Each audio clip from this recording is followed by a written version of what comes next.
after dissecting the strong relationship at the quarterback position, that being Jalen Hurts and Tua Tagovailoa for Alabama, we have returned from the break on In My Own Words, the podcast, Touchdown Alabama Magazine, Stephen M. Smith.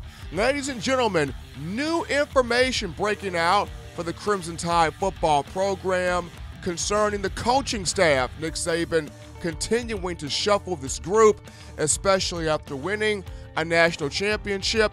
And according to multiple reports, Michael Locksley has been named or promoted to offensive coordinator, the 48-year-old who is a native of Washington, D.C., also a product of Towson State University, of where he played defensive back.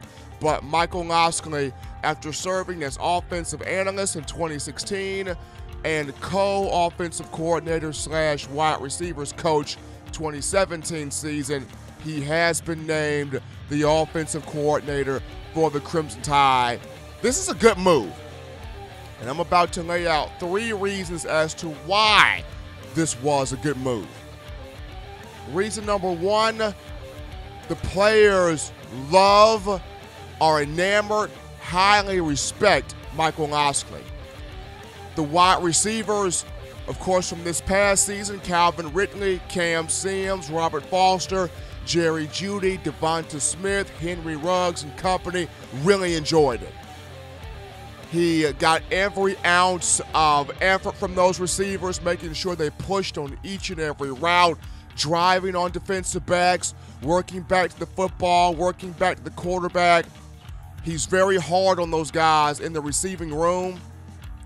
During those position group meetings, I was able to talk to a friend of mine that's on the team, and he was telling me that when Coach Locksley speaks, you listen. Does a great job of relating to a lot of these guys on the field. Has a presence about him that people just enjoy being around. And when you have that mantra, when you have that aura about yourself, people are infatuated, or people seem like they want to be drawn to you. And that comes from the players' perspective. The players really respect him. The players enjoy being around him. And Nick Saban looks into that. A lot of the decisions in terms of the coaching staff, Nick Saban goes to a lot of those players to see how they feel, who they're vibing with, what they think. That's why Nick Saban has the Players Council, because a lot of those leadership guys on that Players Council come to Saban with the truth. Coach Nick, we know this guy may have the better resume, this guy may have the better outlook, this guy may have the better experience, but we like this guy. We're rocking with this guy. We're riding in the cut with this guy. This guy gets us. This guy identifies with us. This guy connects with us. We want this guy. As the players, this is the guy we want. And that goes a long way into Nick Saban making his decision. I go back to remember the 2001 Miami Hurricanes, if I'm not mistaken. After Butch Davis left to coach the Cleveland Browns, the Miami Hurricanes could have had anybody they wanted. They had their pick of the litter of any big-name coach, any sexy name, any splash hire they wanted. But what did Ed Reed, Jonathan Vilma, Ken Dorsey, and those guys, what would they do? They went up to the president of the University of Miami and told the president, we want Larry Coker. That's our guy. That's who we're rocking behind. That's who we want. The players made it known, and guess who they ended up getting? They ended up getting Larry Coker, and they ended up winning a national championship that season. The players got exactly who they wanted. They ended up winning a national championship. Same thing here. Players wanted Michael Locksley at Alabama. Damian Harris, running back. Josh Jacobs, running back. Alphonse Taylor, former Alabama offensive lineman, all took to Twitter and said, we like this guy. We want this guy. Doesn't matter what your resume is. Doesn't matter if it looks attractive or not. If the players want you, if you find a way to connect with these 18 to 22-year-old kids, they're going to vouch for you. And if they vouch for you, that goes a long way into Nick Saban's decision. Because believe you me, Nick Saban's asking each and every last one of those guys who you feeling, who you like, who you respect. For those guys to choose Locksley, that says a lot about him. But that's number one. Players love it. Number two reason behind this being a good hire, the man can recruit, produce talent. He is an ace recruiter. We all know national championships start in recruiting. Yes, you have to coach the kids up. Yes, you have to develop them. Yes, you have to put the SEC caliber weight on them depending on the conference that you're in. But it all starts in recruiting. You have to go out there and sell these athletes, sell the athletes' parents on why your particular program is the best for that particular person. And Mike Locksley does that just as good or probably even better than most people. He's an ace recruiter, and he can coach up, produce talent. I go back to prior to Alabama. This man had so many hats. He served as a running backs coach, recruiting coordinator, tight ends coach, wide receivers coach, offensive coordinator, quarterbacks coach, head coach, and offensive analyst. In his 25 years of college football, and that's another thing, he knows college football. He's been around the college football game his entire life. Of his 25 years of college ball, 21 of those years, that being 84% for those of you who do the math, have come on the offensive side of the football. 21 of his 25 years have come on offense. And prior to Alabama, during his time with the Illinois Fighting Illini, that being 2006 to 2008, he produced a 3,000-yard passer in Juice Williams. Juice Williams in 2008, 3,173 passing yards. Juice Williams was pretty good at quarterback that year. A 1,000-yard receiver in Aurelius Bend, 67 catches, 1,055 yards, 3 touchdowns. And then from 2012 to 2015, Locksley, the offensive coordinator at the University of Maryland, but from 2012 to 2014, he produced a game-breaking receiver in Stephon Diggs. The very same Stephon Diggs who caught the 61-yard Minneapolis Miracle for the Vikings against the Saints on Sunday. NFC divisional playoff game. That's Stephon Diggs. Diggs with the University of Maryland, 150 career catches for 2,227 receiving yards, 14 touchdowns. Mike Locksley produced Stephon Diggs, and this kid is on the verge of possibly winning a Super Bowl for the Minnesota Vikings. During his time as an offensive analyst for the Crimson Tide in 2016, helping this group average 38.8 points per game, 245 rush yards per game. Of course, Alabama's backs, 33 rushing touchdowns that year. Crimson Tide, 455.3 total yards offensively per game, average 6.5 yards per play. From the quarterback perspective, Jalen Hurts, freshman that year in 2016, was the Southeastern Conference's Offensive Player of the Year. 3,734 yards of offense accounted for, 36 total touchdowns, which was a single-season school record. Locksley helped produce a 1,000-yard back in Damian Harris, who had 1,037 yards and 2 touchdowns. Also 4 500-yard rushers for the Crimson Tide, Damian Harris, Jalen Hurts, Bo Scarborough, and Josh Jacobs. 3 500-yard receivers, Calvin Ridley, Ardarius Stewart, and tight end O.J. Howard. Crimson Tide also that year a Southeastern Conference championship, a Chick-fil-A Peach Bowl title, and the college football playoff semifinal game, beating the Washington Huskies 24-7 and making an appearance in the college football playoff national title game. So Locksley did work as the offensive analyst, cutting up game tape, studying film. In 2017, as the co-OC and wide receivers coach, he hands-on did these things. Alabama averaging 37.1 points per game, 251 rushing yards per game, 444.1 total yards offensively a game, 6.6 yards per play, helping to mold two quarterbacks in Jalen Hurts and Tua Tagovailoa, getting that read option down, both quarterbacks completing at least 60% of their passes. We all remember Tua Tagovailoa, 14 of 24 in the national championship game for 166 yards, 3 touchdowns, including the game winner to Devonta Smith of 41 yards, Alabama beating Georgia 26-23.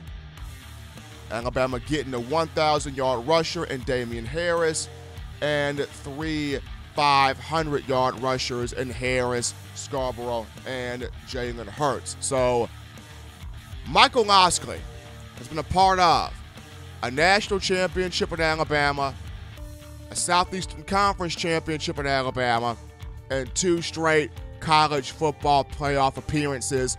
The man can produce talent. The man can mold talent. The man can recruit talent.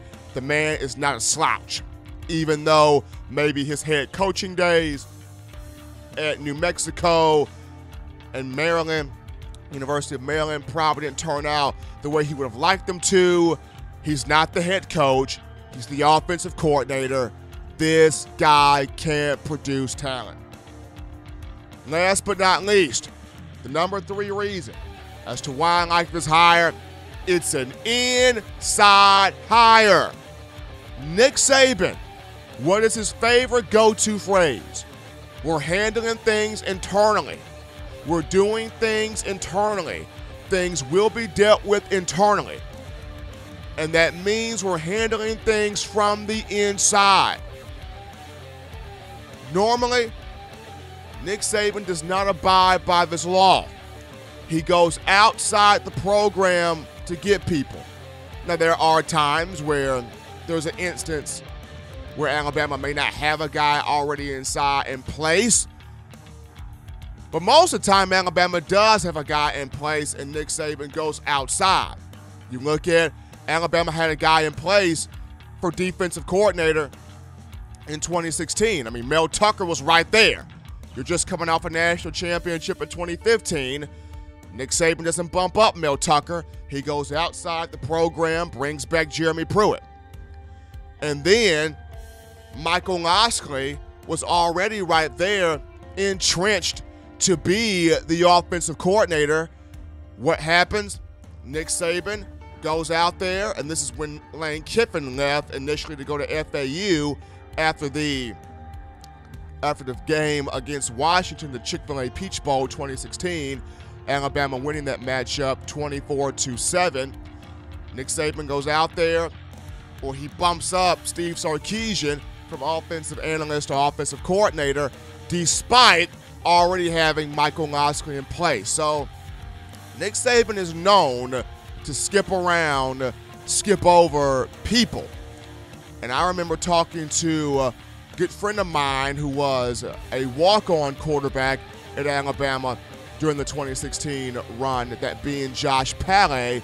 Keep in mind, if Jalen Hurts would have gotten hurt, pardon the pun, in the national championship game versus Clemson the second time around, or the second game between these two programs, if Hurts would have gotten injured, Josh Pally would have been the next viable option at quarterback to back him up, Pally being a walk-on. But he told me that Locksley was very upset when he got passed up by Nick Saban for Steve Sarkisian. When Saban made the hire of Sarkisian over him, Locksley was upset, felt like he was betrayed, felt like he was overlooked, felt like he was the guy he had put in some time, way more time, or at least a little more time than what Sarkisian had put in.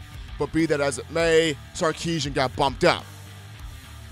Nick Saban doing right by Locksley in this regard, making this hire from the inside, because if he doesn't make this move, there's a good chance Locksley heads down to Florida State and links up with Willie Taggart and that staff. So inside hire, Saban making the move to promote a man up from the inside, but has really done a fine job building the rapport with the players, having that ace recruiter mindset, being able to not just recruit talent, but develop talent. And for a lot of people that say this was not a splash hire, he was a terrible head coach, you know, he's got some baggage from his past.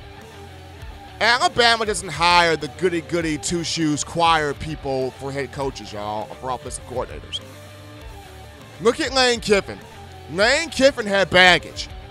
Mouth got him in trouble at USC. He got fired off the tarmac. Mouth got him in trouble with the Oakland Raiders. Mouth got him in trouble with the Tennessee Volunteers. He had his own kind of marital problems. Lane Kiffin had baggage when he came in, and Nick Saban was able to work with that baggage for 3 years.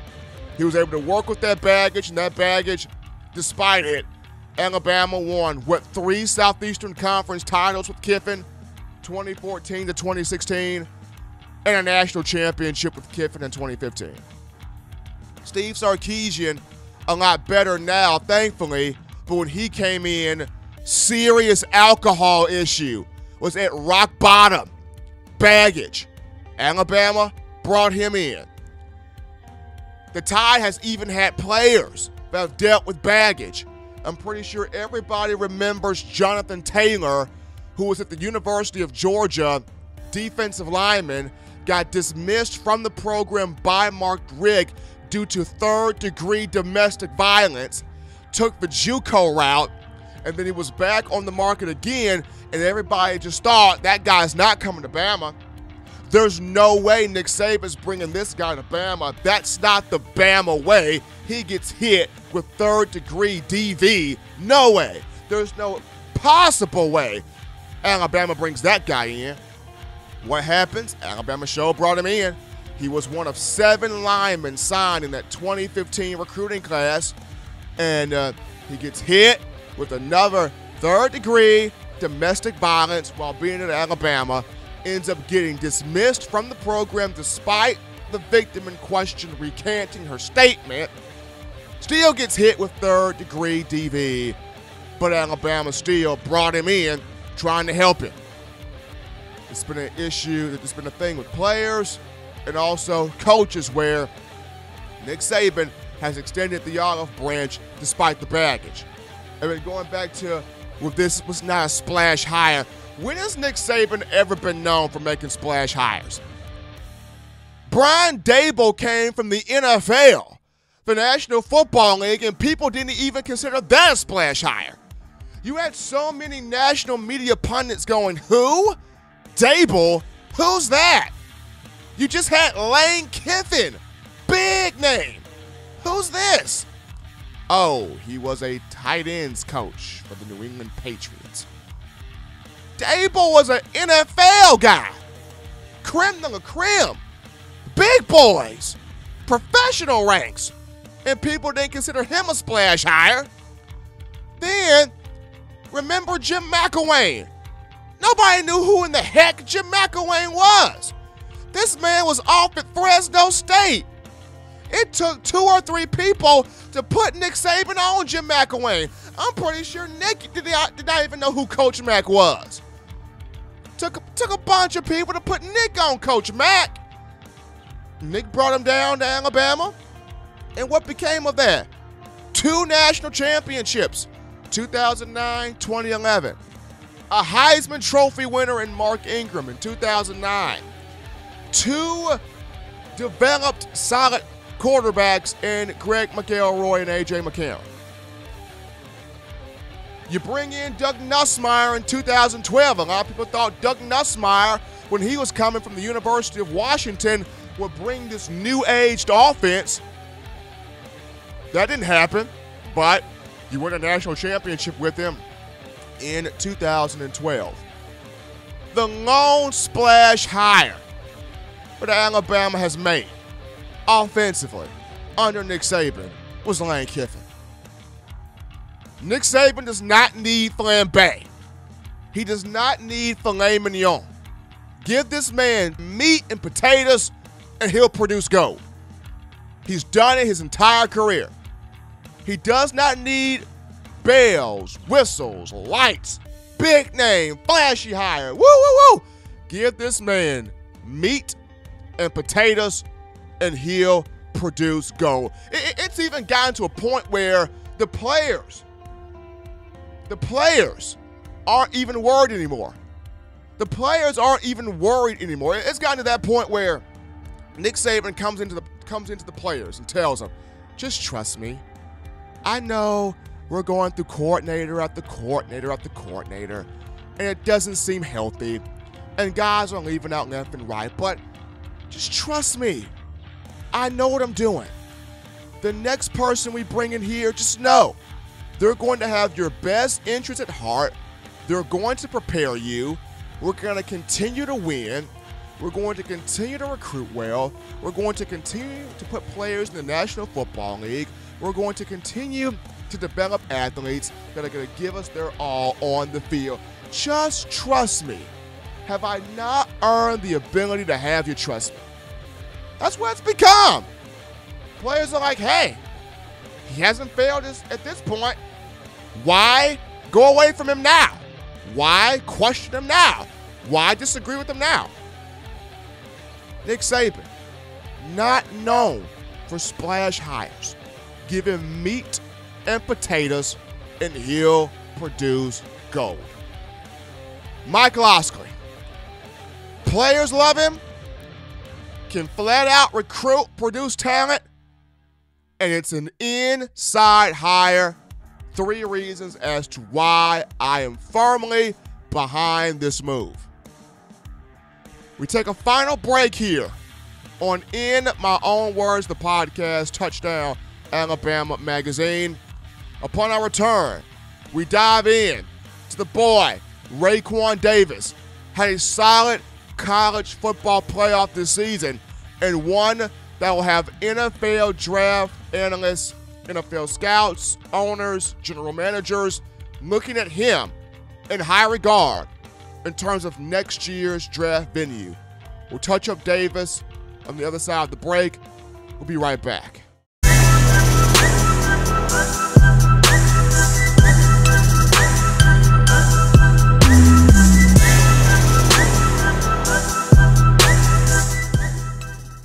It's your boy, Stephen M. Smith, host of In My Own Words, the podcast. If you are a fan of this show, then I encourage you to subscribe to the Touchdown Alabama Magazine YouTube channel. Also follow the brand on Facebook, Twitter, and other forms of social media as we continue to bring you the best in Alabama football and Crimson Tide athletics.